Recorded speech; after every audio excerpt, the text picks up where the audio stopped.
નમસ્કાર વિદ્યાર્થી મિત્રો.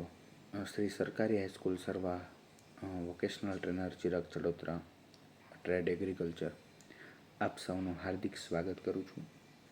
આજે આપણે વાત કરવાની છે એક એવા ઇલેક્ટ્રોનિક સાધનની કે જેની મદદથી જમીનની ગુણવત્તા જે છે એ ચકાસી શકાય છે. જમીન એસિડિક છે કે બેઝિક છે તેની માહિતી મેળવી શકાય છે. સ્ક્રીન ઉપર તમને દેખાય છે પીએચ મીટર વિશે માહિતી. પીએચ મીટર છે એ શું માપે છે? તો ખરેખર એ પોટેન્શિયલ હાઇડ્રેટ, જે એક પ્રકારનું એસિડિક અથવા બેઝિક સ્તર જમીનનું જે છે એ માપે છે પીએચ મીટર. તો પીએચ મીટર છે એ પીએચ સ્તર માપવાનું સાધન છે. પીએચ મીટર એટલે શું? તો પીએચ મીટર એ દ્રાવણનું પીએચ સ્તર માપવાનું ઇલેક્ટ્રોનિક સાધન છે. તે એસિડિક કે આલ્કાઇન છે તે નિર્ધારિત કરે છે અને તેમાં એક ઇલેક્ટ્રોડ અને એક ડિજિટલ ડિસ્પ્લે આવેલી હોય છે. હવે જે એસિડિક એટલે શું? તો એ પીએચ મૂલ્ય જે 0 થી 7ની વચ્ચે હોય છે, જેમાં 0 થી 7 વચ્ચેનું જે પીએચનું મૂલ્ય છે જેને એસિડિક કહેવામાં આવે છે. અને આલ્કાઇન એટલે બેઝિક. આલ્કલાઇન એટલે શું થશે? બેઝિક, કે જેનું મૂલ્ય 7 થી 14ની વચ્ચે હોય છે. પીએચના મુખ્ય ભાગો પીએચ મીટરના, તો પહેલું છે ઇલેક્ટ્રોડ, જે દ્રાવણમાં મૂકી માપી શકાય છે.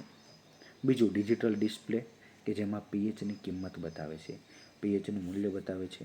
અને ત્રીજું છે કેલિબ્રેશન બટન, જે ચોકસાઈ માટે કેલિબ્રેશન કરે છે.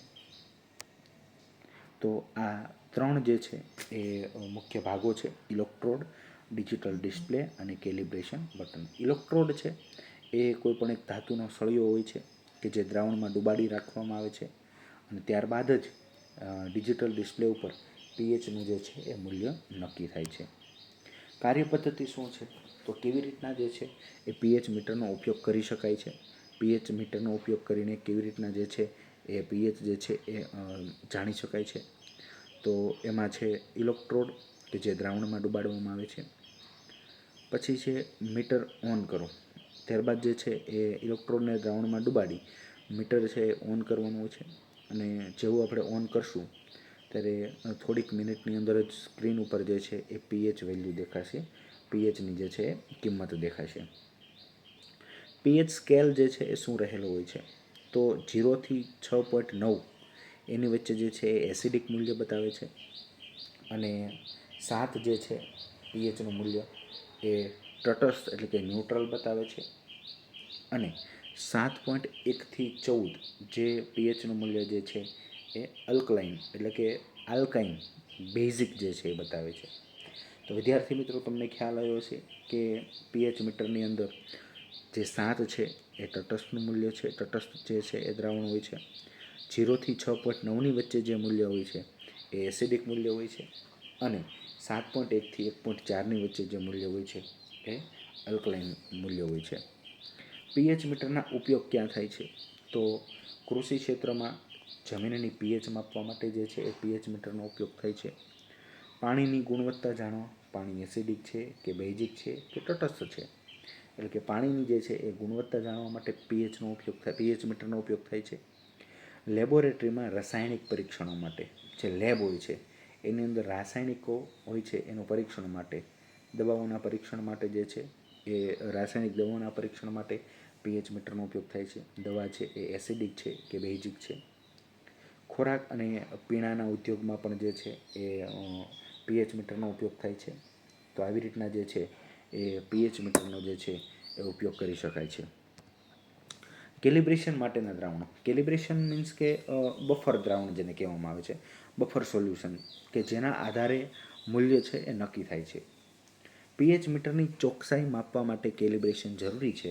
ખાસ કરીને નીચેના બફર સોલ્યુશનનો ઉપયોગ થાય છે: 4.01, 7.00 અને 10.01, જે ત્રણેય બફર સોલ્યુશનના માપ છે. તો વિદ્યાર્થી મિત્રો, આશા રાખું છું કે માહિતીની અંદર તમને ખ્યાલ આવ્યો છે. પીએચ મીટર વિશે સારી એવી માહિતી આપી મેં. પીએચ મીટર શું છે, તેનો ક્યારે ઉપયોગ કરવામાં આવે છે, ઉપયોગ કેવી રીતના થાય છે, અને ઉપયોગમાં એનું જે પરિણામ છે એ શું મળે છે એના વિશે જે છે એ આપણે વાત કરી. જેમાં ઇલેક્ટ્રોડ હોય છે, ડિજિટલ ડિસ્પ્લે હોય છે. ઇલેક્ટ્રોડ છે એ પાણીના જે ટૂંકમાં દ્રાવણ હોય એની અંદર ડુબાડવામાં આવે છે. ડિજિટલ ડિસ્પ્લે ઉપર જે છે તેનું મૂલ્ય જે છે દર્શાવવામાં આવે છે. તો કંઈક આ રીતના જે છે એ પીએચ મીટર જે છે એ કાર્ય કરે છે. ખાસ કરીને પીએચ મીટરનો ઉપયોગ કૃષિ ક્ષેત્રે જમીનની જે છે એ પીએચ માપવા માટે જે છે એ થાય છે. પાણીની ગુણવત્તા જાણવા માટે લેબોરેટરીમાં રાસાયણિક પરીક્ષણો જે છે એ ઉપયોગ માટે થાય છે. અને જે છે એ ખોરાક માપ અને પીણા, ઠંડા પીણા છે બરાબર, એની જે છે ગુણવત્તા ચકાસવા કે એસિડિક છે કે બેઝિક છે એના માટે જે છે એ પીએચ મીટરનો જે છે ઉપયોગ થાય છે. તો આશા રાખું છું વિદ્યાર્થી મિત્રો તમને માહિતીની અંદર ખ્યાલ આવ્યો છે. તો આપણે આજે અહીંયા સુધી રાખીએ.